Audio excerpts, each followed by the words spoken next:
Hello, আসসালামু আলাইকুম। সবাই কেমন আছেন? আমি আরেকটা ব্লগ নিয়ে আসলাম, যেটা আপনাদের উম খুবই জানার দরকার।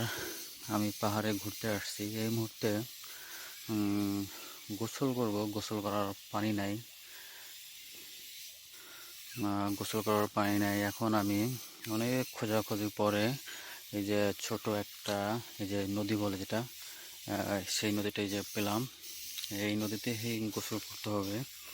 এটাকে পাহাড়ি ভাষায় আপনার ছড়া বলা হয়। এই যে অনেক উপর থেকে আপনার ঝর্ণার পানি আসে। এই যে অল্প হালকা পানি, এই যে দেখতে পারতেছেন, এই পানিটার ভিতর দিয়েই এখন গোসল করতে হবে। আহ, আমি তো এখানে আপনার ডুব দেওয়া যাবে না। আহ, তো এখন আমাকে একটা পাত্র সংগ্রহ করতে হবে গোসল করার জন্য। দেখেন, খুবই সামান্য পানি। পানিটা কিন্তু আপনার একেবারেই পরিষ্কার। এই যে দেখেন, আমি আপনাদেরকে দেখাচ্ছি। এই যে পানিটা একেবারেই পরিষ্কার। আপনারা যদি কেউ পাহাড়ে ঘুরতে আসেন, আহ, অনেক গভীরে ভিতরে যে চলে আসেন পাহাড়ে, সেক্ষেত্রে আপনারা গোসল করা পানি পাচ্ছেন না। তখন আপনাদেরকে এই যে খুঁজতে হবে কোথায় ছোট ছোট নদী পাওয়া যায়। খুঁজে বের করে এই যে আপনার সেই জায়গায় এই যে পানি দেখতে পারতেছেন, এই যে এই জায়গায় গোসল করা যাবে। এই যে আরেকটা জায়গা দেখাচ্ছি। এই যে এই জায়গাটা আপনার মোটামুটি আপনার গভীর আছে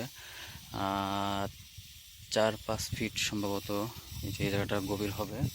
এই জায়গাটা আমি এখন নেমে গোসল করব, কারণ আমার কাছে গোসল করার কোনো মগ বা পাত্র যেটা বলে সেটা কোনোটাই নাই। বাট আমি এখন এখানে নেমেই গোসল করব। এখানে অনেক বেশি গভীর পানি আছে, এই যে দেখতে পাচ্ছেন।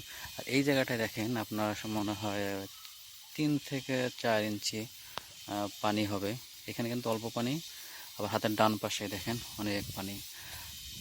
আপনার এই যে পাহাড়ি যেটা নদী বলে, এখানে আপনি আরেকটা জিনিস লক্ষ্য করবেন।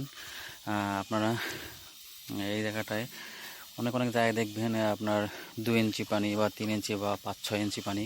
আবার অনেক জায়গায় দেখা যাবে কি আপনার 5-6 এত পানি আছে।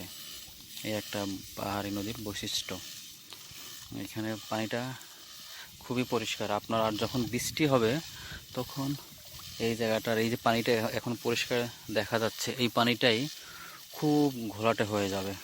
তার কারণ হচ্ছে আপনার বৃষ্টি হলে পাহাড়ি উপরে যেটা, সেই সমস্ত ঢল নেমে আসে, সব জায়গার ঘোলা পানি নেমে আসে। নেমে আসলে পানি এইগুলো অনেক ঘোলা হয়ে যায়। আর এই পানিটা আপনি ইচ্ছা করলে খেতেও পারবেন।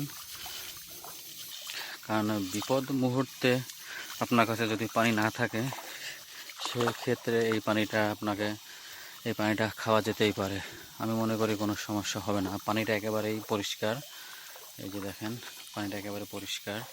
এই যে ভিতরে ছোট ছোট নদী, এই একটা নদী, এই একটা নদী, এই একটা নদী, বিভিন্ন আপনার পাহাড়ি আঁকা বাঁকা ছোট ছোট নদী থাকে।